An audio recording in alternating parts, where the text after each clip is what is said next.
33절 우리 다 함께 이 시간에 한 목소리로 한번 봉독해 볼까요? 네. 아니 제가 읽어드릴게요. 네.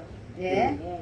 30장 33절 후일에 외삼촌께서 오셔서 내 품삯을 조사하실 때에 나의 의가 내 대답이 되리이다.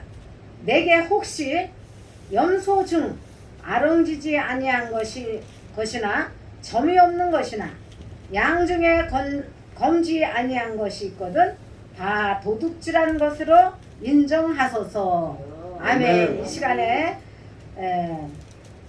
야만과 거짓에 대해서 말씀을 선포하실 때 큰 은혜의 시간이 되시기를 바랍니다.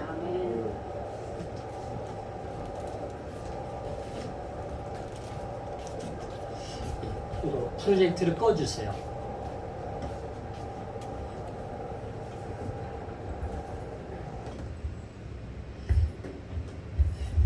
자, 기도하겠습니다. 사랑해 주님 감사합니다. 함께 하신 하나님, 오늘도 주님의 놀라운 은혜와 영광으로 차고 넘치게 해주시고 오늘도 믿음 가운데 승리할 수 있는 저희들 되게 도와주시옵소서. 하나님, 오늘도 이곳에 예수의 보혈을 뿌리고 바르고 덮습니다. 예수의 보혈을 뿌리고 바르고 덮고 기도하오니 정결케 하여 주옵시고 오늘도 이곳에 성령 하나님께서 천군 천사들을 군대로 파송하셔서 둘러서 진치가시고 보호해 주시고 악한 영으로부터 보호하여 주시옵소서. 아버지, 제대로 할 수가 없습니다. 주님만이 하실 수가 있습니다. 주님, 오늘도 그냥 왔다가 그냥 가는 신령들 얻게 하여 주시고 오늘도 성령으로 충만하게 임하게 하여 주시옵소서. 오늘도 이 말씀을 붙들고 나가 한 주간 동안 승리하는 삶을 살아가는 저희들이 되게 하여 주시옵소서. 예수님의 이름으로 감사하며 기도드렸사옵나이다. 아멘. 자, 우리 옆 사람과 앞뒤 사람과 인사하겠습니다. 자, 사랑하고 축복합니다. 축복합니다. 예, 그래야 한 번 더 인사하겠습니다. 예, 당신은 참 잘 될 것입니다. 잘 겁니다. 예, 그래 한 번 더 인사하겠습니다. 자, 우리 한 주도 졸지 말고 자, 우리 다 같이 자, 우리는 모두가 다 잘 될 것입니다. 예. 잘될 것입니다.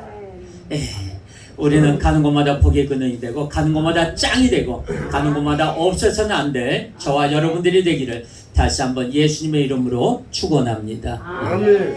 우리 김석자 권사님은 이쪽으로 오셔서 저 넓은 데를 가지고 편안하게 아프시면 편히 눕고 예, 그러세요. 예. 또 우리 권사님 1년이 넘도록 모처럼 나오셨는데 이렇게 예. 이렇게 해서 또 오늘 또 보니까 또 많은 얼굴들이 안 보여요.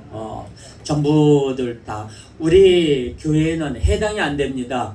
코로나19로 인해서 비대면 예배를 드린다 하는 것이 우리 교회는 해당이 안 돼요. 왜? 인원수가 19명이 아직 참석하는 인원이 안 되기 때문에 오늘 모두가 나와서 예배를 드려도 좋습니다.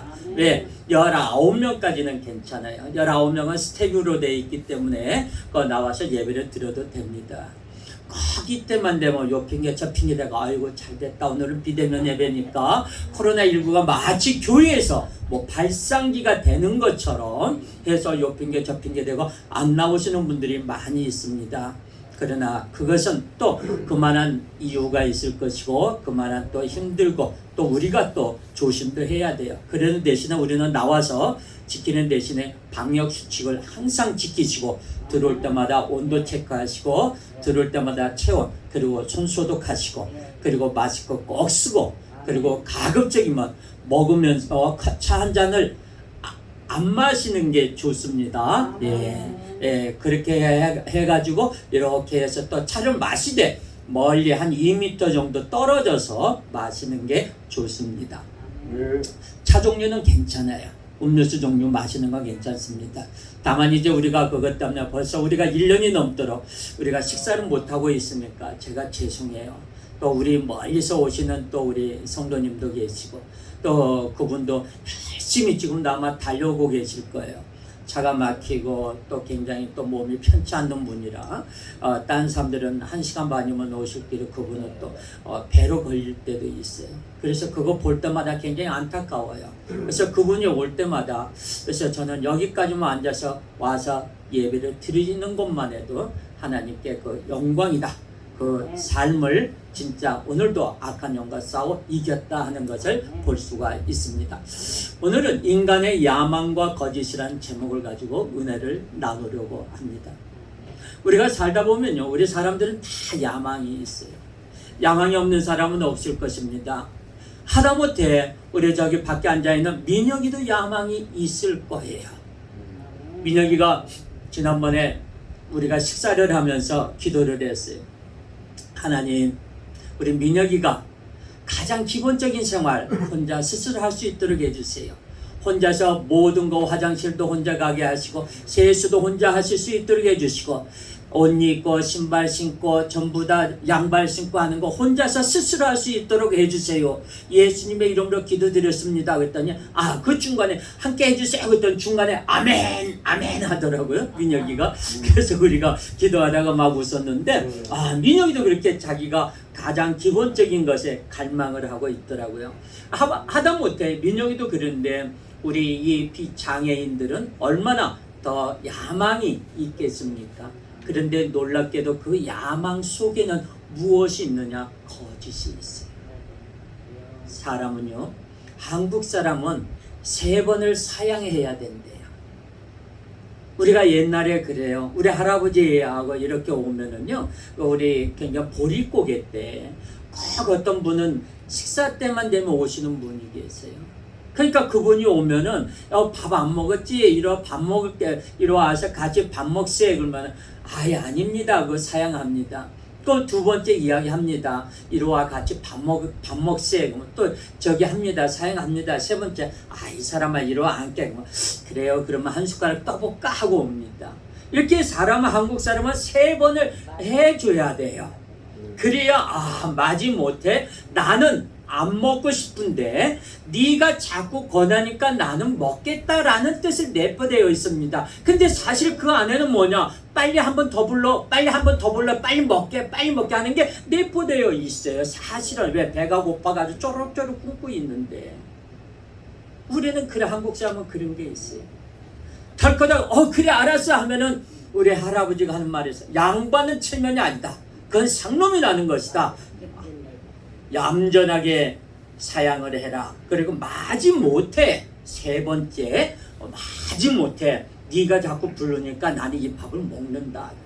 그래서 이제 나중에 우리 할아버지가 이제 우리 할아버지도 한술 이제 약간 뜨시더라고. 그분이 오시니까 그래 하는 말이 자네 밥 먹었지? 그래 그거 우리끼리 먹고 밥 먹었다고 하니까 왜 그때 당시는 밥 한 숟가락이 굉장히 귀했어요. 보릿고개 때. 이게 한국 사람의 남아있는 이야기입니다. 좀 어떻게 웃지 못할 일이죠. 어떻게 보면 좀 안타까운 이야기죠. 그런데 그 가운데에서 우리가 너무나도 없이 살다가 보니까 조금이라도 물질을 보고 조금이라도 내가 욕심을 갖고 조금이라도 힘을 갖고 하다 보니까 야망이 있대요. 근데 그 야망 속에는 하나님의 은혜와 하나님의 진리와 하나님의 말씀이 나와야 되는데 왜? 그 야망을 채우기 위해서 상대방을 속이더라. 오늘도 사람은 누구든지 자기의 지성과 교양이라는 그 가면을 쓰고 있어요. 오늘 나오는 야곱도 예외는 아니었어요. 외삼촌 라반의 집에서 14년 동안에 지낸 후에 사랑하는 아내 라헬의 아들을 낳게 되자 야곱은 라반을 찾아가서 자기의 속마음을 털어놓습니다. 한번 창세기 30장 25절과 26절을 한번 볼까요? 자, 찾지 못하는 분은 제가 읽어드리겠습니다. 시작. 라헬이 요셉을 낳은 때 야곱이 라반에게 이르되 나를 보내어 내 고향 내 본토로 가게 하시되 내가 외삼촌에게 있어 일하고 얻은 처자를 내게 주어 나로 가게 하소서. 내가 외삼촌께 한 일은 외삼촌이 아시나이다. 자, 이 이야기는 뭐냐면 14년 동안에 야곱은 순종하며 불만을 표현하지 않고 삼촌 앞에서 무상으로 봉사하는 것처럼 보였고 이 일을 사실 했습니다.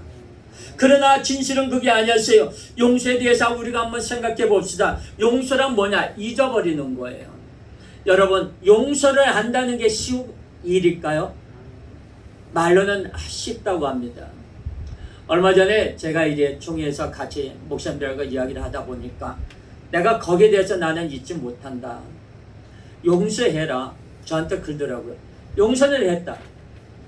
용서는 했는데 그 사람을 쳐다보고 그 사람 이름이 나오고 그 사람에 대해서 생각을 하게 되면은 나도 모르게 한쪽 구석에서 불끈불끈 올라온다.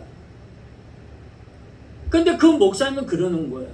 그걸 이해를 못 하더라고요. 물론 저를 이해를 해달라는 이야기는 아닙니다. 왜? 내 자신이 그 사람에 대해서 100% 용서하지를 못하기 때문에 그래요.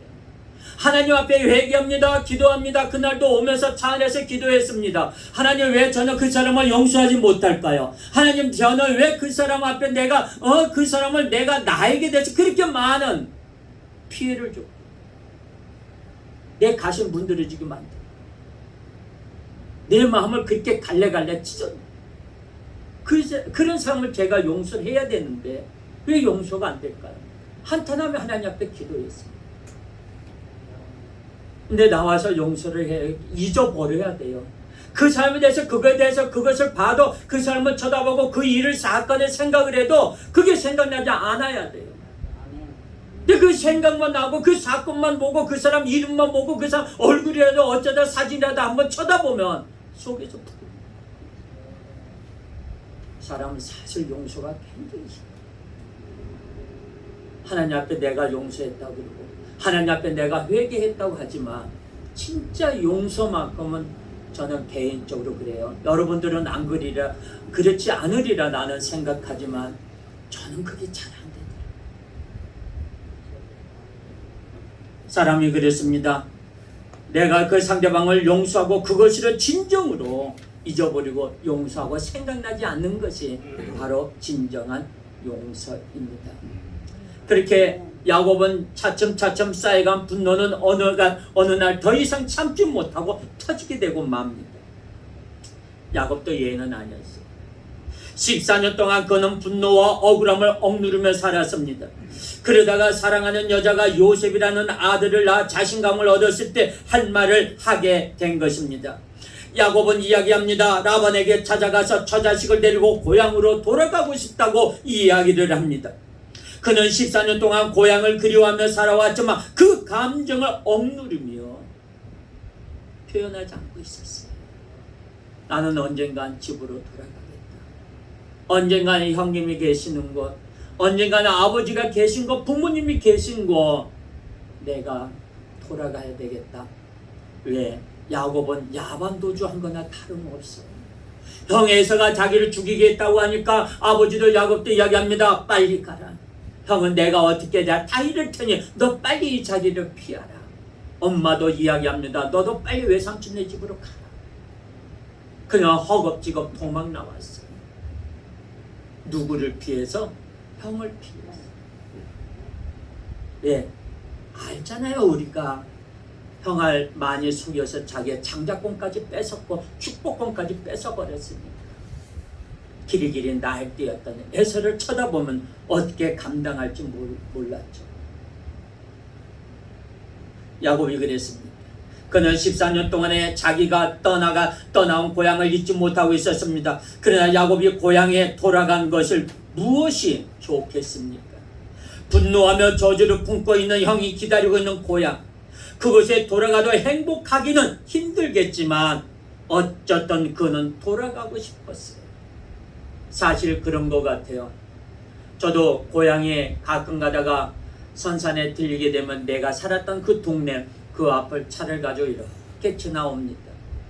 언젠가는 한번 들렸을 때 저희 어머니하고 같이 여기 한번 들려봅시다. 그랬던데 오면서 야, 옛날에 내가 여기서 내과에서 내가 빨래하고 여기서 물을 길러다가 먹었던 곳인데 내가 여기서 했던 곳인데 여기서 동네 사람들과 같이 하면서 남편 흉도 보고 누구 시어머니 흉도 보고 했던 것이 이 빨래터인데 여자들은 그런 것 같아요.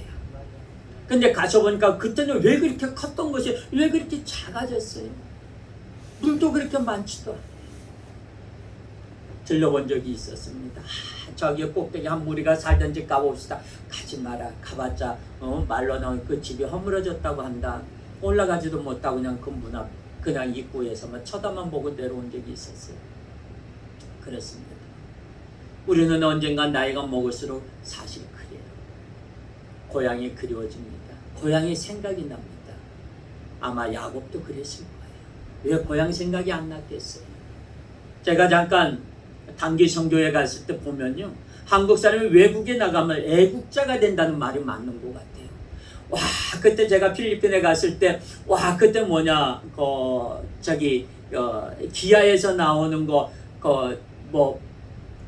그 차, 굉장히 작은 차 있죠. 그 차. 프라이드.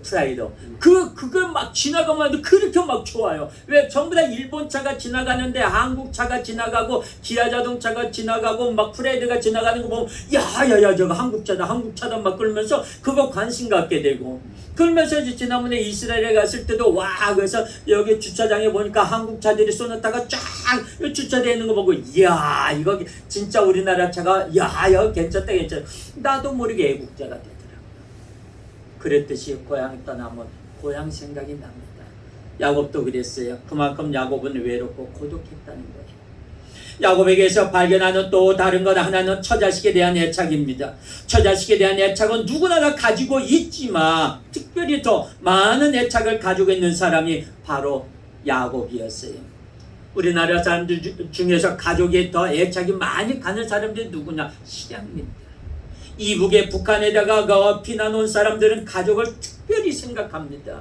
왜냐하면 여기 내려와서 아무리 내가 당신 홀로 왔기 때문에, 내가 혼자이기 때문에 자녀들은 많이 낳으려고 노력을 하세요. 왜? 나는 형제가 없었지만 너희들도 형제가 없으면 안 되겠다. 너희들만이라도 형제가 많아야 된다 하고 그 가족에 보면은 자녀들이 상당히 많아요. 전에 제가 우리 KBS에서 그 이상 가족 찾기 운동이 있었죠. 그때 제가 다니던 그 교회 장로님이 24시간 텔레비만 켜놓고 있어요. 왜? 그분이 이북에서 피난 오신 분인데 혹시 내 형제들, 혹시 내 가족들이 누구나 나오지는 않을까 하다못해 그때 당시는 비디오로 녹화해가면서까지 봤어요. 와가지고 예배 시간은 꾸벅꾸벅 졸지만은 그래도 그것만큼은 가가지고 왜? 그만큼 가족이 그리워. 그만큼 가족을 찾고 싶다. 우리는 누구나 다 마찬가지입니다. 이것이 우리나라 대한민국의 좀 하나의 좀 아픈 시대입니다. 우리가 지금 아픈 우리 역사의 하나의 현장이라고 볼 수가 있습니다. 믿고 의지할 대상이 가족밖에 없다고 생각하기 때문에 그래요. 야곱은 철저하게 가족 중심적이고 처자식을 아끼고 챙기는 사람이었어요. 이런 점은 그가 어떤 면에서는 소극적이고 자기 중심적인 사람이라는 것을 보여주고 있습니다. 그는 처자식을 데리고 고향으로 돌아가게 해달라고 하면서 외삼촌 앞에 이야기합니다. 내가 외삼촌에게 한 일을 다 알지 않습니까? 라고 외삼촌에게 이야기합니다. 이 말에는 뭐가 있냐? 가슴에. 외삼촌은 알잖아요. 내가 외삼촌한테 얼마나 내가 어떻게 일을 했는지 외삼촌은 아시잖아요. 삼촌은 뭐예요? 조카에게 잘못한 게 너무나 많았거든요. 너무나도 많았어요. 자기 욕심만 챙겼어요. 하나밖에 없는 조카라고 하지만 그 조카들을 아예 쳐다보지도 않았어요. 14년 동안 무보수로 일했다는 것을 은연중에 나타내고 있어요. 삼촌은 알잖아요. 내가 14년 동안에 어떻게 일했는지 알잖아요. 뜨끔한 안다. 내가 엊그저께 수요일날 강화군청에 있는 사회복지과에 담당하고 있는 그 선생님한테서 전은주 선생님한테 전화가 왔어요. 제가 이제 후견인으로 보고 있는 김석호 씨라고 있는데 그분이 13살 때, 13살인가 14살 때 신안에, 이분이 강화에 있는 분이 신안에 내려갔다가 신안에 내려가서 그 동네에서 놀고 있는 아이를 봤어요. 쟤 누구야? 집도 없는 아이야. 누군지 어디 사냐 몰라. 부모도 몰라. 아무도 모른대. 그래? 그러면 쟤 내가 데리고 가도 될까? 데리고 가요. 어때요? 데리고 왔어요. 그분 나이가 지금 몇 살인지도 몰라요. 본인이. 아무도 몰라요. 동물 같으면 강아지 같으다면 이빨을 보면서 유치를 보면 대충 몇 살 정도 되겠다는 게 나오는데 이분은 와가지고 몇 살 정도 되는 거 몰라요. 그래서 대충 감 잡아가지고 지금 62살로 만들어 놨어요. 60년생으로. 그런데 이분이 거기서 생활을 하면서 그분이 누구냐? 강화군 마을회관의 회장이었어요. 그 동네 회장이었는데 그 사람들을 데려다가 거기서 저 모든 것을 다 만들어줬어요. 호적 같은 거 만들어주고 뭐 해주고 그러면서 저기까지 만들어주고 저기 기초소득까지 만들어주고 저기까지 만들어줬는데 한 달에 돈이 나와요. 이 사람이 다 가로챘어요. 생계비를 다 가로챘어요. 그 사람이 하는 말이 뭐냐? 우리 가족인데 내 가족인데 내가 먹여주고 내가 해주고 해서 안 뭐하냐. 근데 이 사람이 일을 잘해. 야곱처럼 일을 굉장히 부지런했어. 품자는 하나도 안 줘. 옷 같은 것은 뭐냐? 아들내미가 입고 떨어진 그 옷 줘. 새 옷을 사다 준 적은 없어요. 동네에서 얻어다가 옷을 입혀줘. 그러다가 아버지가 저기 하니까 아들이 사업한다고 하면서 아들이 데리고 갔어요. 아들이 또 한 30년 동안 데리고 노동 착취를 했어요. 이번에 제가 그랬습니다. 나 가만히 있지 않겠습니다. 당신한테 내가 내용증명 보내겠습니다. 내용증명 보내고 나는 법대로 하겠습니다. 그 말이 들어가는 거예요. 최저임금으로 계산을 해가지고 30년 동안에 계산해가지고 660만 원을 보내왔다. 통장에 받아왔다고 저에게 전화를 했어요. 어떻게 할까요? 그거라도 받읍시다.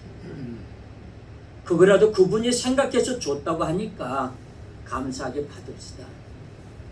통장에 입금하죠. 예, 그렇게 할게요. 그러면서 그거 받아온 것을 봤어요.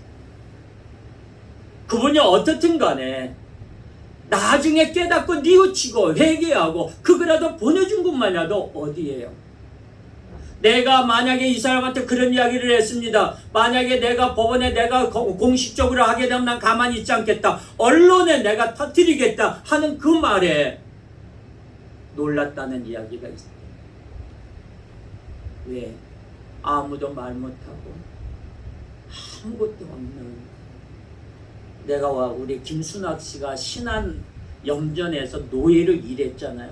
더 부글부글 끓는 거예요. 그것을 생각하니까. 돈 하나도 못 두들겨 맞아가면서 야곱이 그랬다는 거예요. 이 설교 준비하면서 보니까 김순학 씨 신안 노예 염전 생각이 나요. 텔레비에 나온다고 하니까 얼른 그냥 텔레비에 안 나오려고. 왜? 그 다음 날에 그 다음에 국회의원 출마하려고.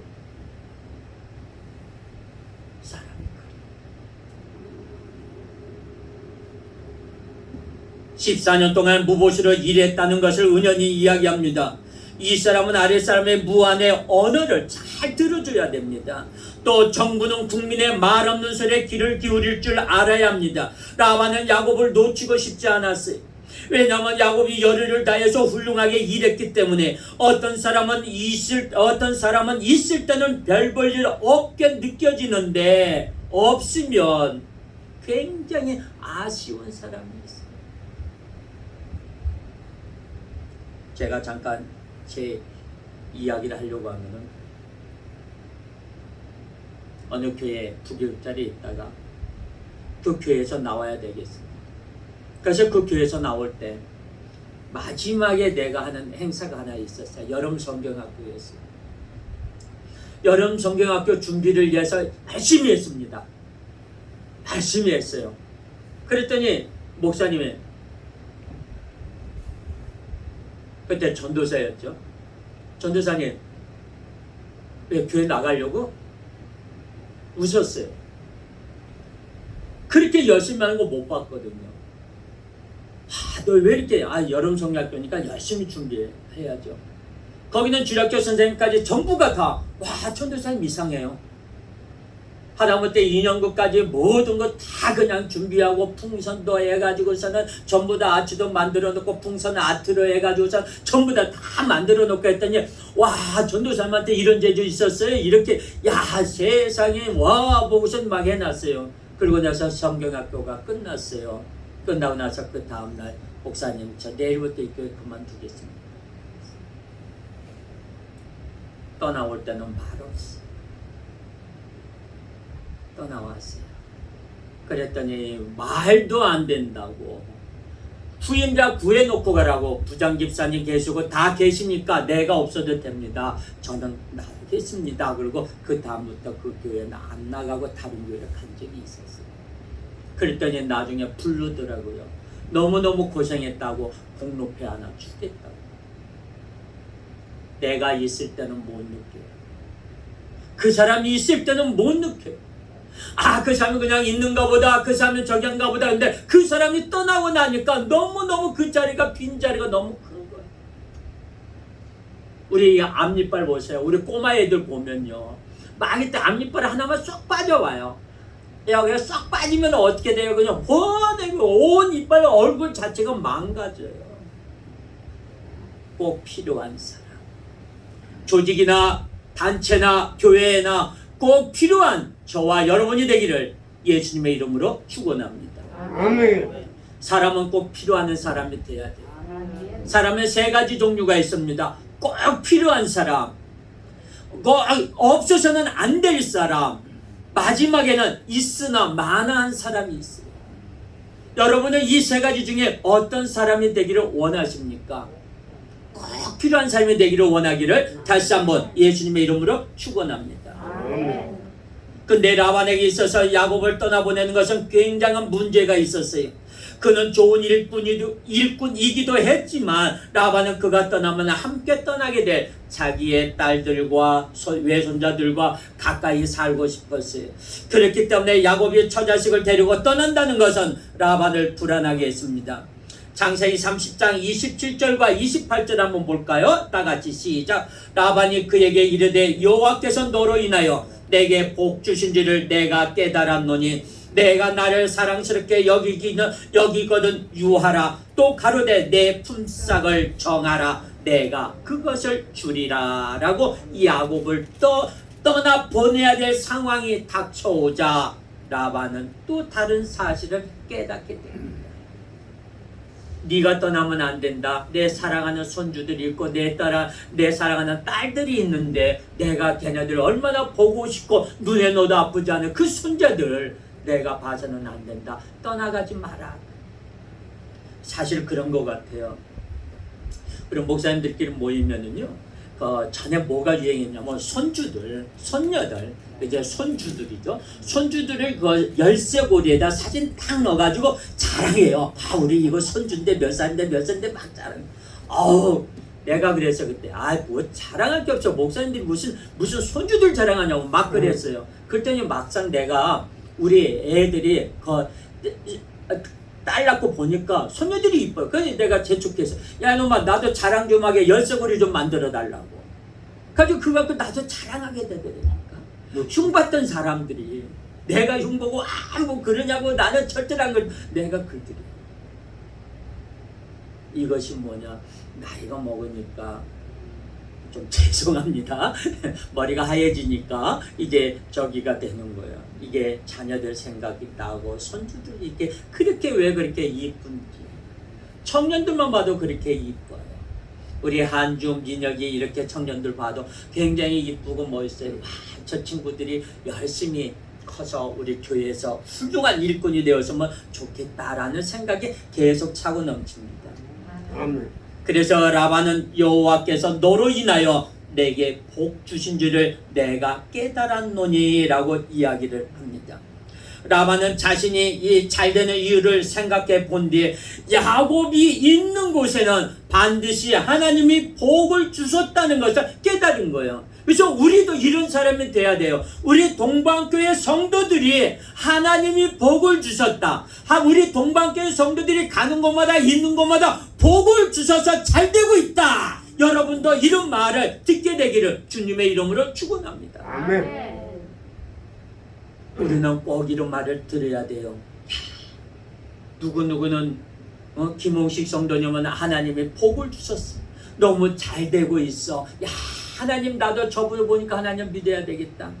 우리 권사님도 내가 하나님을 믿고 내가 복을 받았다 하는 그런 이야기를 들어야 될 줄로 믿습니다. 아멘. 자신의 시댁이 또는 자기의 직장이 나로 인해 복을 받았다라든가 당신은 복을 가져오는 사람, 하나님께 함께 하시는 사람이라는 말을 듣게 되기를 축원합니다. 아멘. 어떤 사람은요, 복이 많은 사람들이 있어요. 사람을 끌고 다니는 사람이 있어요. 그 사람이 들어오면은 야, 그런 데도 있잖아요. 여기도 그런 분들 좀 내가 계신 걸로 알고 있는데, 그 식당에 딱 들어가기 전까지는 쌀렁했어요. 그 주인이 사장이 뭐냐면 할 일이 없어서 파리채 들고 파리잡으로 돌아다니고 있어. 근데 내가 들어가서 나 뭐 좀 주세요, 뭐 좀 주세요. 음식을 딱 시켜놓으니까 예 알았습니다. 그리고 나서 내가 앉아서 주문 시키니까 이분이 주방에 뭐 주문 딱 들어가니까 또 조금 있을까 사람들이 그냥 완전히 그냥 밀물들 몰듯이 사람들이 그냥 막 들어오는 거야. 밀물 물 들어오듯이 그런 사람이 있어. 근데 어떤 사람은 또 그냥 막 그런데 그 사람이 쑥 들어가면 다 빠져나가. 썰물 빠지듯이. 그런 사람이 있어요. 우리는 어떤 사람이 되기를 원합니까? 말하면 잔소리죠. 하나님께 복을 받는 사람, 하나님과 함께하는 사람이 되기를 다시 한번 예수님의 이름으로 축원합니다. 아멘. 오랜 세월을 조용히 인내하던 야곱에게 자신의 몫을 챙겨야 되겠다는 야망이 속에서 꿈틀꿈틀거립니다. 한번 볼까요? 29절 30절 시작. 야곱이 그에게 이르되 내가 어떻게 외삼촌을 섬겼는지 어떻게 외삼촌의 짐승을 쳤는지 외삼촌이 아시나이다. 내가 오기 전에는 외삼촌의 소유가 적더니 번성하여 때를 이루었나이다. 나의 공력을 따라 여호와께서 외삼촌에게 복을 주셨나이다. 그러나 나는 어느 때나 내 집을 세우리까. 야곱은 외삼촌 내가 14년 동안에 그동안에 얼마나 그 많은 수모를 겪으면서 품삯을 받지 않고 종처럼 살지 않았습니까? 라고 가시돋친 이야기를 합니다. 그리고 나서 외삼촌 나도 자녀들이 있어요. 나도 아내들이 있습니다. 나도 여기서 독립을 해야 되겠습니다. 나는 언제 내 집을 갖겠습니까? 나는 언제 내 가족들이 위해서 내 집, 내 이름으로 된 집 한 채를 구할 수 있겠습니까? 라고 이야기를 하는 거예요. 한마디로 말해서 외삼촌에게 독립을 선포하는 거죠. 나 독립하겠습니다. 나 나가겠습니다. 여기서 나가서 그만두고 나가서 내 갈 길을 가겠습니다. 라는 뜻이 내포되어 있는 거예요. 부리는 사람은 몰랐지만 섬기는 사람은 마음속으로 자신의 처지에 대해서 계산을 하고 있습니다. 제가 여러분에게 한 가지 물어볼게요. 내가 상대방에게 돈 줄 사람이 먼저 생각을 날까요? 돈 받을 사람이 먼저 생각을 날까요? 돈 줄 사람은 날짜를 잊어버려도요, 돈 받을 사람은 날짜 안 잊어버립니다. 그렇죠? 그게 사람들의 생각. 주는 사람은 잊어버릴 수도 있어요. 돈 갖고 싸우는 거 보면 내가 줬잖냐, 내가 안 받. 옛날엔 그런 경우가 참 많았어요. 내가 줬다, 무슨 소리냐, 안 받았다. 내가 어디서 줬잖냐, 무슨 소리냐, 나는 안 받았다 그래요. 그때는 계좌 이체라는 게 그게 없었죠. 근데 요즘은 돈 갖고 줬다 안 받았다 하는 것을 그거 갖고 싸우는 사람 별로 없는 것 같아요. 왜? 계좌 이체 보면 알거든요. 언제 넣은 것 같은데? 그래, 야, 안 들어와서 한번 봐봐. 네 거 통장 확인해봐. 그러면 알잖아요. 그러면 금방 정리가 돼요. 그때는 그냥 완전히 시장바닥에서 머리끄댕이 잡고 막 싸우는 거 한두 번이 아니었죠. 이때도 그랬어요. 그리고 야곱은 외삼촌은 내가 오기 전에는 가난했지만 내가 14년 동안에 외삼촌 밑에 있는 동안에 14년 동안에 부자가 되지 않았습니까? 라고 말을 해요.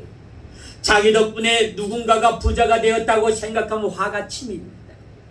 나는 고생을 하며 힘써 일했는데 왜 당신이 이걸 다 가져가느냐라는 생각이 듭니다. 세상의 경제 원리와 이데올로기가 바로 이런 식이에요. 프롤레타리아는 부르주아에게 착취를 당한 불공평한 상황이기 때문에 자신의 몫을 가져갈 권리가 있다고 생각해요. 이때 당시는 많은 사람들이 뭐냐, 있는 자들의 것을 뺏어다가 없는 사람들에게 나눠주고 있어요. 지금 정부가 그렇게 하고 있다는 거예요. 정부에서 많은 세금을 투자를 해가지고 그 세금 것을 가지고 국민들에게 나눠주겠다. 100% 주자, 뭐 80% 주자. 말도 안 됩니다. 이 어렵게 있으면서 왜 대통령이나 장관에 있고 국회의원들은 왜 자기 사비들 하나 안 털어내는 거예요?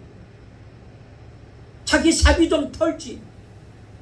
집 몇 채씩 갖고 있으면서 뒷공문에서 뒤로 돈 빼내고 그러지 마. 그러지 말고 요때 우리 코로나19 수고하는데 내가 방역하는데 얼마 내겠습니까?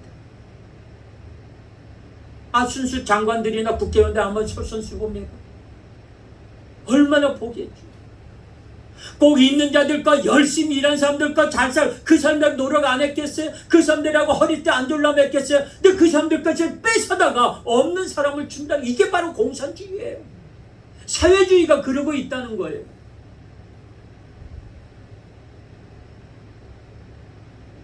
그 생각하면 저도 뚜껑 열립니다. 내가 먼저 베푸는 거예요. 성경에도 이야기합니다. 주는 자가 복이 있다 그랬어요. 내가 먼저 베푸는 것입니다. 심는 자대로, 심는 대로 거둔다고 했습니다. 나는 이렇게 사는 것이 싫다. 나는 어느 때 내 집을 세우겠느냐. 이러한 주장에는 일리가 있어서 라반도 이 상태대로는 야곱을 막을 수 없다고 느낍니다. 그래서 라반은 야곱에게 떠나지 않고 머무를 수 있는 조건을 제시하라고 이야기합니다. 깜짝 놀랐겠죠. 뜻하지 않게 갑자기 차라고 있고 열심히 일했는데 저놈은 왜 갑자기 왜 저래? 누가 또 꼬드긴 거 아냐? 누가 이런 거 아냐? 누가 꼬드기고 뭐 저기 한 거 아냐? 누가 왔다 갔는데 걔가 너 꼬드기였지. 너 일 잘하고 있는 애 꼬드기였지. 옆구리 쿡쿡쿡쿡 찔러가지고 너 월급 올려달라고 그랬지. 막 그런 이야기들 합니다. 사실 그런 일들이 사건이 많이 있어요. 야곱이 그래 너도 그렇다면 네 말에 틀린 말은 아니다. 그러면 내가 어떻게 해주면 좋겠느냐 이야기해봐 라고 이야기합니다. 그랬더니 야곱이 뭐라고 이야기하냐. 31절 32절 한번 볼까요? 시작. 라반이 가로되 내가 무엇으로 내게 주랴. 야곱이 이야기합니다. 외삼촌께서 아무것도 내게 주실 것이 아니라 나를 위하여 이 일을 행하시면 내가 다시 외삼촌의 양떼를 먹이고 지키리다.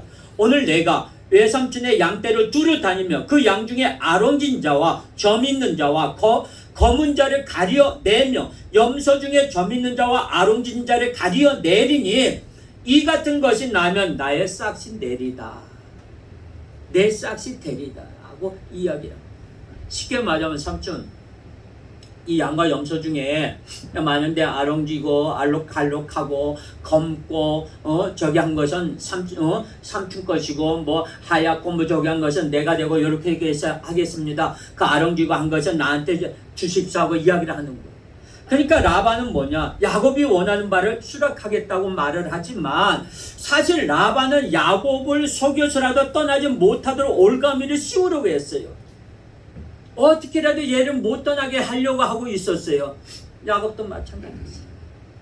이 사람과 이 사람의 생각이 달라요. 가정에서 남편과 아내의 생각이 다르다고 생각해 보세요. 그 가정이 뭐가 되겠어요? 회사도 마찬가지입니다. 사장과 종업원들의 임원들 간의 생각이 서로도 따로따로들 있어요. 그 회사가 잘 될까요? 얼마 가지 못합니다. 교회도 마찬가지예요. 목사님의 생각과 성도들의 생각이 완전 여기저기 있다면 그 교회는 잘 될까요? 아니에요. 하나로 돼야 돼요. 교회는 하나로 돼야 됩니다. 교회는 그랬습니다. 어떤 분이 이야기합니다. 목사님 이거 안 되겠습니다. 아닙니다. 이것은 갑시다. 목사님 그럼 우리 투표합시다. 하나 떡이다. 무슨 투표를 해요? 교회는 신본주의예요. 인본주의가 아니에요. 예수님께서 이야기했습니까? 12명의 제자를 뽑는데, 자, 내가 12명의 제자를 뽑을 텐데 이 후보자는 이 후보하시오. 여기서 몇 명을 내가 저기 선출해서 12명을 뽑겠습니다. 그랬어요? 내가 너를 지명하여 부르나니 너는 내 것이라고 했어요. 예수님께서 12제자를 뽑을 때 지명했어요. 그 자리에서 베드로, 야곱, 요한 다 불렀어요. 그 자리에서. 누가나 반대하는 사람 없었어요. 와, 저 예수님께서 혼자 독단적으로 뽑는다, 뭐 아무도 없었어요. 예수님께서 감람산으로 올라갑니다. 올라갈 때 너희들 3명만 데리고 올라갑니다. 12명의 제자에서는 분명히 예수님께서는 차별을 했어요. 어떻게 보면 인격적으로 못되게 했어요. 인격적으로 해서 어떻게 되면 차별을 했어요. 어떻게 되면 성차별을 했어요. 그렇음에도 불구하고 예수님께서는 데리고 갔어요. 그런데 누구 하나 제자들은 누구 하나 반대 불평하는 사람이 없었어요. 교회는 하나님 중심, 말씀 중심, 교회 중심으로 돌아가야 될 것입니다. 교회는 투표가 없어요. 그냥 목사님의 말씀대로 따라가면 그게 교회예요. 왜? 교회는 신본주의이기 때문에. 그러나 겉으로는 이런 것들을 솔직하게 표현할 수 없는 법입니다. 사람은 돈을 좋아한다고 말할 사람이 많지 않을 거예요. 돈 같은 것은 싫어한다고 말합니다. 그래서 우리는 돈을 떳떳하게 드러내어 주고받지 못하도록 우리는 몰래 주고받습니다. 내가 당신한테 말하는데 내가 돈 때문에 그러는 건 아니야. 내가 사실 이것 때문에 돈 때문에 그런 게 아니고 인간적으로 그게 아니지 않냐. 사람을 살아가는데 그건 아니지 않냐. 근본적으로 그게 아니지 않냐. 사실 뭐냐. 네가 나한테 돈을 안 주니까 내가 너한테 이렇게 말을 한다. 그게 속이 들어있다는 거예요. 겉으로 말은 안 하지만. 그래서 정치인들은 어떻게 나는 그까지 돈 없어서도 살아. 내가 그 돈이 아까워서가 아니라 그 말을 뒤집어보면 나는 그 돈이 없으면 안 돼. 나는 그 돈이 꼭 필요해. 빨리 갖고 와! 하는 뜻이에요. 정치인들 봐요. 대놓고 받아요. 뒤에서 몰래 받잖아요. 그게 문제가 돼가지고 그 기자들이 그거 드러내가지고 언론에 보도해가지고 그냥 전부들 다들 자리에서 내려오잖아요.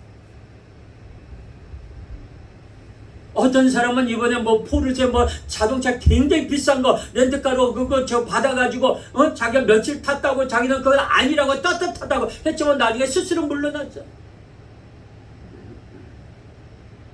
돈은 일한 대가만큼 받는 거예요. 하나님이 주시는 대로 받는 거예요. 사람들은 모두 그 내면에 욕심과 더러운 것이 숨겨져 있고 그것을 멋지게 포장하는 방법을 배웠기 때문에 드러내지 않을 뿐이에요. 야곱이 제안하는 조건은 아주 단순하고 간단합니다. 자신이 앞으로도 라반의 양떼를 돌보겠는데 그 양과 염소 중에서 아롱진 것, 얼룩진 것, 검은 양과 염소가 태어나면 그것만 자신의 몫으로 달라는 거예요.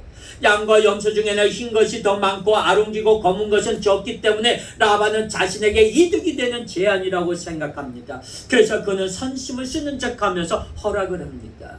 야곱의 경우는 모든 것을 양보하는 것처럼 말하지만 나름대로의 속셈이 있었어요. 이런 모습이 원래 인간의 모습입니다. 예수 믿는 사람도 마찬가지예요. 우리는 예수님을 잘 믿는 척하기도 합니다. 선교사나 목사도 마찬가지입니다. 여러분은 스스로 어떻다고 생각하십니까? 한번 오늘 본문 말씀 33절 볼까요? 다 같이 시작. 후일에 외삼촌께서 오셔서 내 품삯을 조사하실 때 나의 의가 나의 표정이 되리이다. 내가 즉시 염소 중 아롱지지 아니한 자나 점이 없는 자나 양 중에 검지 아니한 자가 있거든 다 도적질한 것으로 인정하소서. 쉽게 말해서 알록달록하고 검은 것은 누구 거? 야곱 거. 하얗고 검은 것은 누구 거? 삼촌 거. 내가 만약에 이곳에 검은 거나 흰 것이 내 양의 무리에 있으면 이건 내가 도적질한 걸로 아세요, 삼촌. 근데 사실 그 양들 보니까 알록지고 얼룩달룩한 것은 보니까 별로 얼마 안 돼.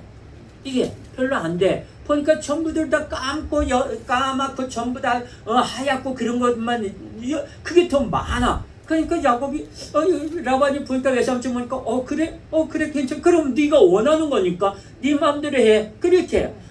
만약에 진짜 외삼촌이라면 야곱아 무슨 소리냐? 그건 안 된다. 요즘에 굉장히 까만 거하고 하얀 게 많지 않잖냐? 네가 그만큼 일했으니까 내가 부자였으니까 그걸 네가 갖고 아롱진 거 내가 갖겠다 하는 게 원래 삼촌의 도리가 삼촌이 그렇게 해야 돼. 솔직히 말해서 이 사람이라면 자기 조카를 사랑한다면 근데 아내 욕심이 꿈틀꿈틀거리고 있었어요. 그러니까 그 밑에 누가 나와요? 도둑놈 밑에는 도둑놈이 나와요. 사기꾼 밑에는 사기꾼만 나와요. 야곱이 어떤 사건이 일어납니까? 한번 34절을 볼까요? 시작. 라반이 가로되 내가 내 말대로 하리라 하고 그들은 서로 양보해주는 척하면서 속으로는 의심에 회심에 나 큰일 날 뻔했어. 내가 제 야곱이 저렇게 다 달라요. 그러면 어떻게 하냐? 나는 완전히 알버지랬는데 제가 그래 살았다. 그러고 있는 거예요. 외삼촌이란 자가. 14년 동안에 무보시로 그냥 노동찾기 했으면 그만큼 네가 독립하겠다는데 무슨 소리냐? 내 재산의 절반이라도 내가 띄워주마. 네가 없을 때 내가 이렇게 했는데 네가 오고 나서 했으니까 이거라도 다 가지고 가라 라고 하는 거예요.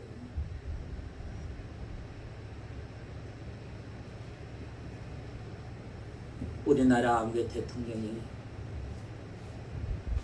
그 사람 옆에는 아무도 없어요.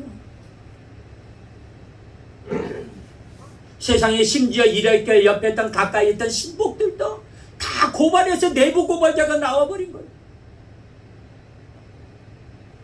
감옥에 가 있잖아요. 지금 아구는 하나도 없어. 자기 형도 동생도 발을 넣을까 뺄까 그러고 있어. 하다못해 운전기사가 그랬대요. 카카, 제가 내일 모레 우리 집안이 이사를 하는데 전세를 옮기려고 하는데 돈이 200만 원이 필요합니다. 200만 원 빌려주십시오. 그렇게 일을 하면 자기가 10몇 년 동안 데리고 있던 운전기사인데 그래? 무슨 소리야? 그래 내가 그거 200만 아니야? 내가 1000만 2천만 원 줄 테니까 이사하는데 그러면 진지하게 이야기하지 않고 그게 주는 게 원칙이냐? 그런 말은 하나도 안 하고 와가지고 쟤 내일 잘라 그래. 오늘부터 당장 잘라. 그게 말이 돼.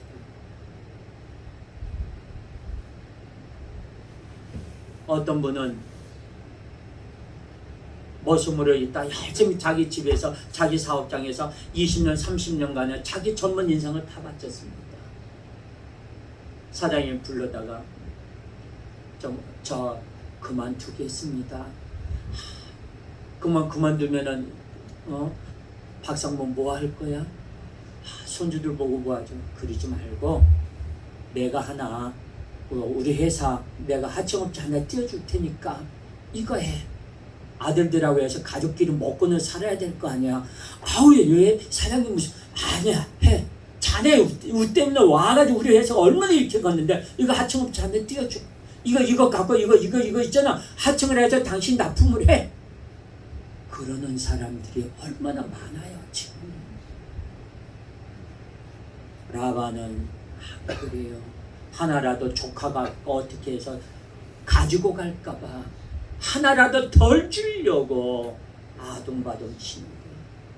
그 사람들은 나는 잘 되는 거 못 봤어요.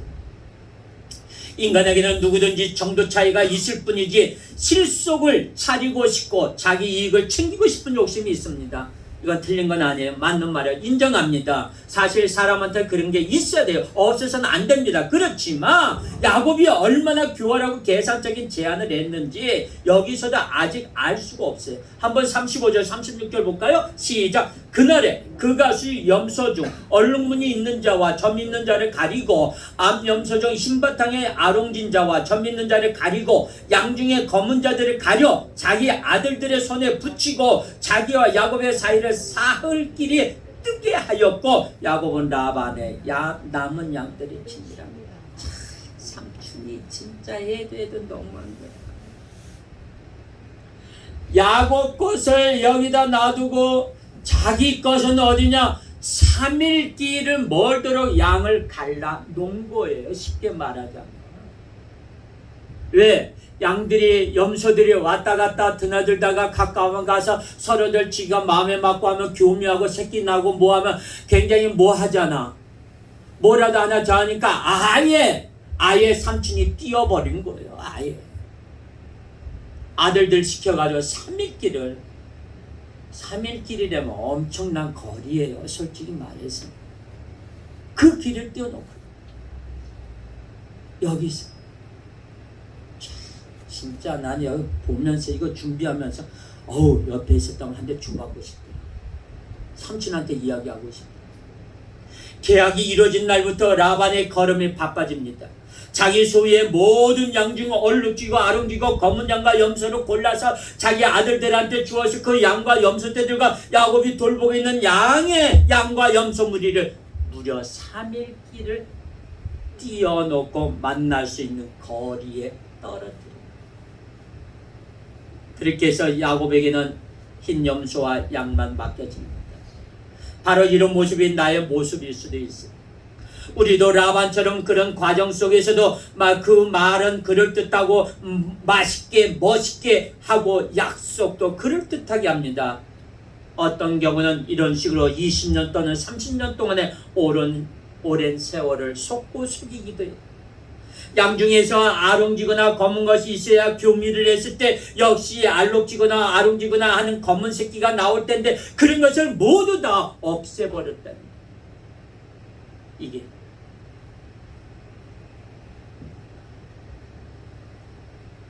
그리고 야곱은 인생을 다시 시작합니다.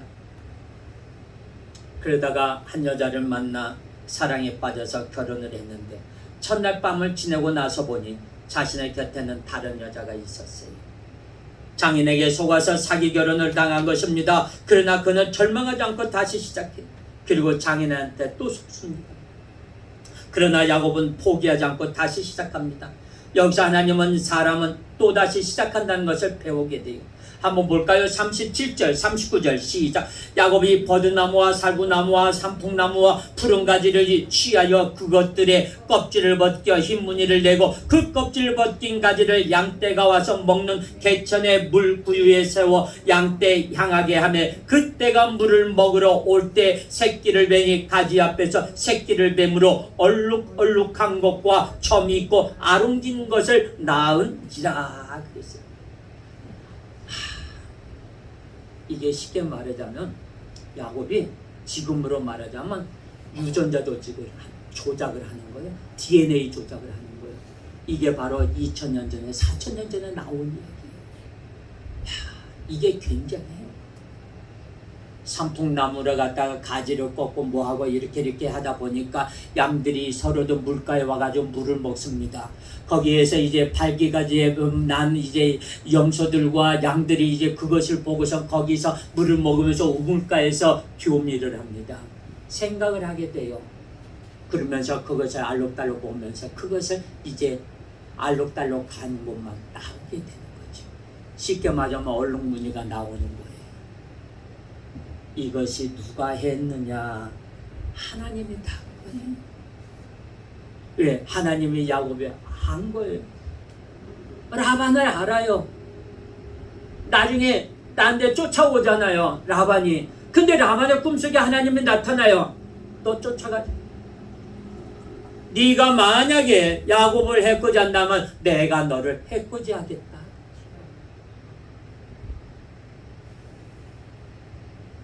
쫓아와가지고 아무 말도 안 하고 자기의 우상을 가지고 갔던 라헬이 그걸 달라고 하는 걸 이야기를 하죠. 여기서 그랬습니다.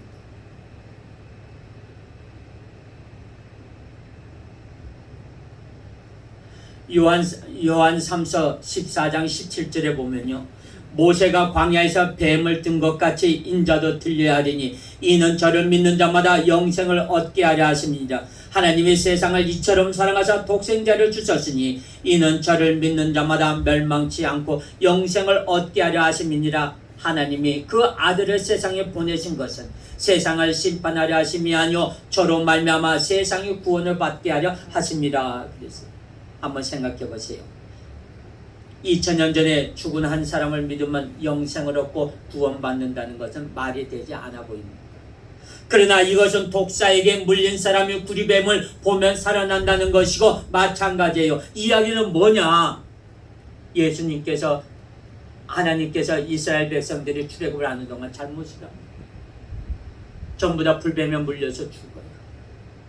불뱀에 물려서 죽은데 모세에게 이야기합니다. 모세야 모세, 너는 구리로 뱀을 만들어가지고 저 높이 달아놓으면 그 뱀을 구리뱀을 쳐다보는 자마다 나을 것이라고 이야기를 합니다. 이 구리뱀은 지금의 주님의 십자가를 상징을 합니다. 주님을 쳐다보는 자는 살 것이요 주님을 쳐다보지 않는 자는 죽을 것이라고 이야기를 합니다. 우리가 한번 생각을 해보세요. 거기에 뭐가 있어요? 아무것도 없어요. 뱀에 물릴 때는 뭐가 필요해요? 치료가 필요합니다. 뱀에 물릴 때는 그 독을 빼내야 됩니다. 약을 바르고 먹어야 됩니다. 그런데 하나님께서 무엇을 했냐? 쳐다만 봐라. 너희들이 이 구리뱀을 쳐다만 보면 내가 치유해 줄 것이다. 우리가 응급전화에 앰뷸런스에 보면은요, 짝대기에다가 뱀이 이렇게 그려져 있는 그림들이 있어요. WHO 상징에 보면 마크예요. 짝대기에다가 뱀이 그려져 있습니다. 이것이 바로 노뱀이에요. 그걸 상징을 합니다. 이걸 쳐다보는 자는 살 것이라고 이야기합니다.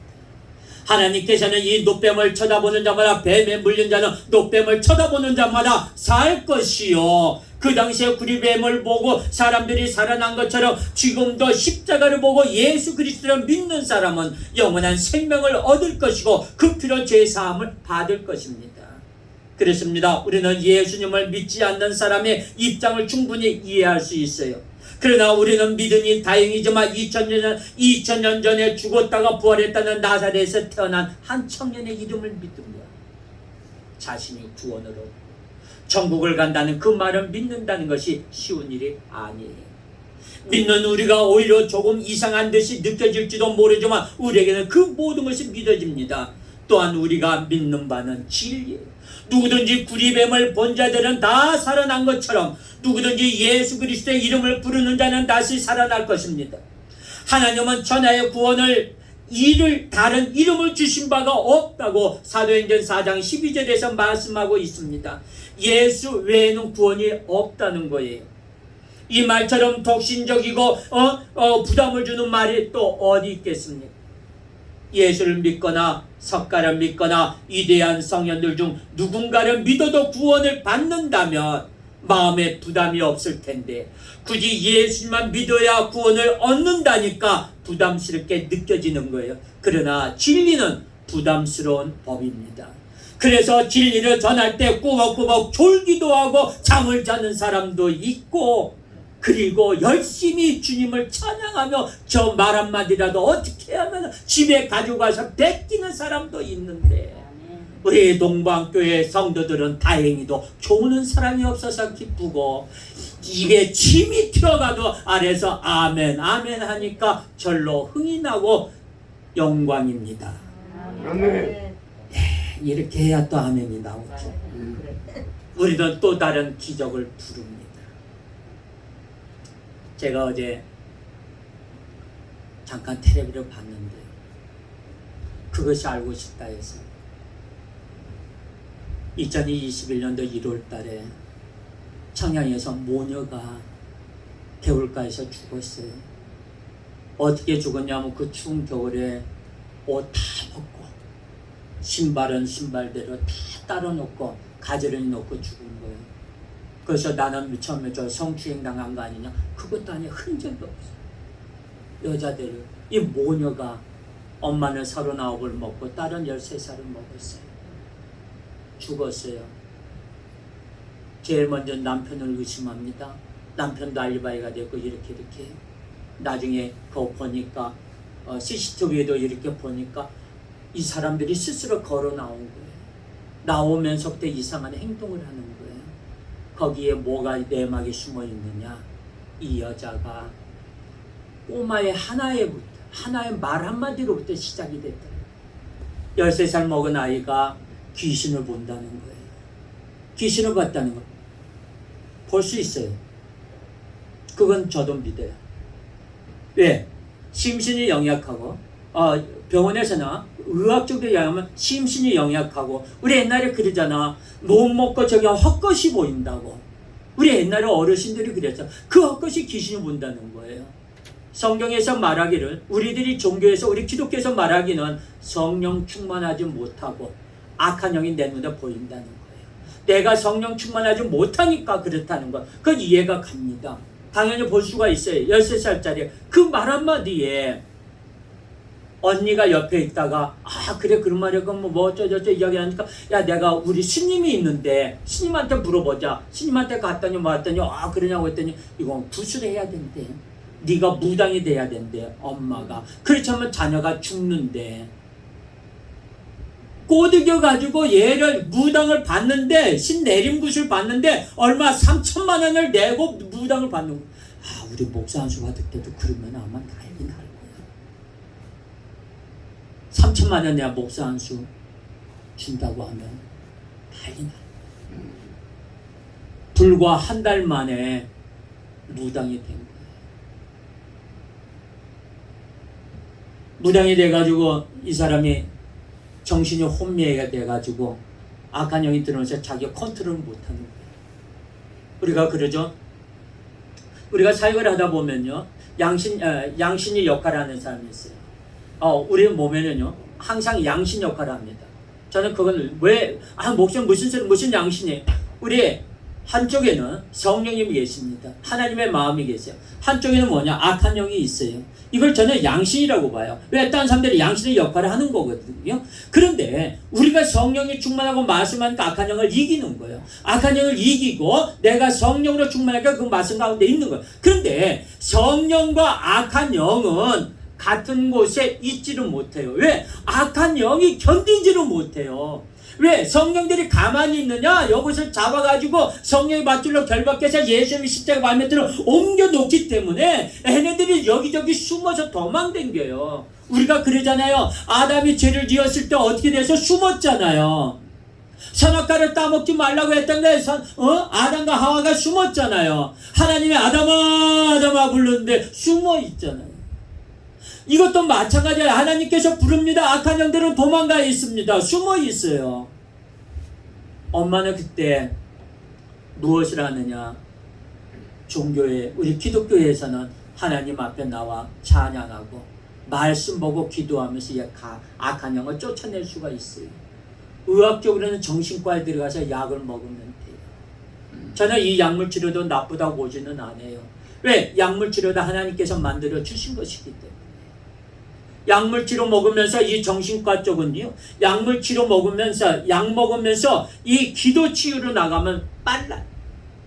동시에 빨라요. 쉽고. 근데 엄마가 그러지는 못했어요. 스님도 아니더라고 보니까 무당이야 무당. 자기는 조계종이라고 하는데 조계종에는 스님들은요 굿을 못하게끔 돼 있고 무속적인 것을 못하게 돼 있어요. 절대로 해서는 안 된다고 해요. 스님들이 뭐 해준다, 뭐 무당해주고 뭐 저기 한다, 그 절대로 있을 수 없는 거예요. 그건요 있을 수가 없어요. 거기서 이야기하더라고요. 무당을 하거나 뭐 하는 것을 아예 못한다고. 그것은 승려가 아니라고. 그런데 이 사람은 지가 내림굿을 해가지고 굿을 내려준다고 그래가지고 신의 엄마가 돼가지고 이 사람을 갖다가 세상에 한 1억 정도 이상의 돈을 투자를 하게 만들다. 여기서 거기에 잘못된. 그래가지고 자기가 언니가 3명이서 같이 있는데 얘를 데리고 자기는 하늘에 올라가야 된다는 거예요. 승천해야 된다는 거예요. 그러면 그건 클라이막스까지 갔어요. 가는 거예요. 정신과 쪽으로도 이야기해도. 저도 그런 적을 겪었거든요. 우리 교회에서 저도 목회하면서 그땐 제가 능력받기 전이었어요. 지금도 그 생각한 마음이 너무너무 아파요. 내가 조금만 더 그 사람한테 내가 하나님 앞에 빨리 능력을 받았더라. 내가 빨리 은사를 받았다면 그 가족들을, 그 식구들을, 그 형제들을 내가 살릴 수 있을 텐데, 형식적인 기도만 해주고 예배만 드려주고 그걸로 끝났어요. 그 안에는 악하고 더러운 것들을 쫓아내지는 못했어요. 이 사람들이 바로 그러는 거예요. 그래서 그 둘은 자기는 하늘에 승천한다고, 올라갔다가 온다고, 말도 안 되는 소리 하지 마라. 언니가 그러다가 막 자다가 2시 45분에 일어나가지고 막 강가로 가가지고 거기서 죽은 거예요. 누구한테 끌려서? 악한 영에 끌렸어. 한마디로 말해서 사탄 마귀는 죽이러 왔습니다. 하나님은 살리러 왔습니다. 예수님은 이 땅에 십자가를 짊어지시러 오셨습니다. 누구를 위해서? 우리를 위해서. 힘들고 어려운 자들을 위해서, 귀신 들린 자를 위해서. 예수님께서 십자가에 못 박혀 돌아가심으로써 모든 질고를 짊어지고 가셨어요. 아멘. 우리는 그것을 모르고 있는 거예요. 라반과 야곱의 오늘 이야기, 이걸로 끝입니다. 하나님의 은혜 안에 들어가서 서로들 그 야망과 거짓으로 속이고. 우리가 너무나도 잘 알죠? 나중에 어떻게 돼요? 하나님께서 복을 주셔가지고 야곱이, 한번 이거 읽어볼까요? 40절과 42절 시작. 야곱이 새끼 양을 구분하고 그 얼룩무늬와 검은빛 있는 것으로 라반의 양과 서로 대하게 하며 자기 양을 따로 두어 라반의 양과 섞이지 않게 하며, 실한 양이 새끼 뵐 때는 야곱이 개천에다가 양떼 눈앞에 그 가지를 두어 양으로 그 가지 곁에서 새끼를 베게 하고, 약한 양이면 그 가지를 두지 아니하니 이러므로 약한 자는 라반의 것이 되고 실한 자는 야곱의 것이 된지라. 유전 조작을 해가지고 나쁜 것은 전부 다 비실비실 걸고 힘없고 막 병 걸린 것은 전부 다 삼촌 것이고, 다시 떼고 하면은 그건 내게 되는 거예요. 우리가 강아지가요 새끼를 낳잖아요. 새끼를 낳게 되면요 제일 첫문을 열고 나오는 자가 제일 힘이 없어요. 왜? 그 첫문을 열고 나오는 자가, 그 엄마의 태를 열고 나온 자가 제일 힘들어요. 그 강아지가 그 새끼를 엄마의 태문을 열고 나옴으로써 그 뒤에 있는 애들은 순순히 편하게 나와요. 태문을 열었기 때문에. 근데 요즘에 그걸 알기 때문에 그 처음에 나오는 자들을 갖다가 더 잘 먹이고 뭐 하게 합니다. 근데 그 강아지 새끼들 보면요 유난히 팔짝팔짝 뛰고서 밥 먹는 거 쫓아서 엄마 젖꼭지 묻는 거 뭐냐 밀어 붙여가지고 지가 뺏어 먹고 있는 그 강아지가 있어요. 그 강아지가 바로 우리 해피예요. 그놈이 얼마나 부잡스러웠는지 저는, 왜냐면 우리 사랑이가 너무 얌전했거든요. 사랑이는 먹을 거 던져주면요 땅에 떨어지면 주워 먹어요. 해피는 던져주면 땅에 떨어지면 무조건 주는 대로 받아 먹어요. 보는 내가 그게 더 이쁘더라고요. 그놈이 그랬어요. 우리도 마찬가지. 하나님을 믿을 때는 내가 희생이 들어가야 돼요. 내가 노력이 들어가야 돼요. 내가 하나님 앞에 무릎 꿇고 기도할 때 하늘 문이 열리게 되기를 예수님의 이름으로 축원합니다. 아멘. 기도하겠습니다. 사랑해 주님 감사합니다. 함께 하신 하나님, 저희들이 라반과 야곱처럼 아버지 서로들 야망과 거짓을 가지고 생활하지 않게 하여 주시고, 양보하고 하나님 앞에 영광 돌린 삶을 살아가는 우리들이 되게 하여 주시옵소서. 예수님의 이름으로 감사하며 기도드렸사옵나이다. 아멘.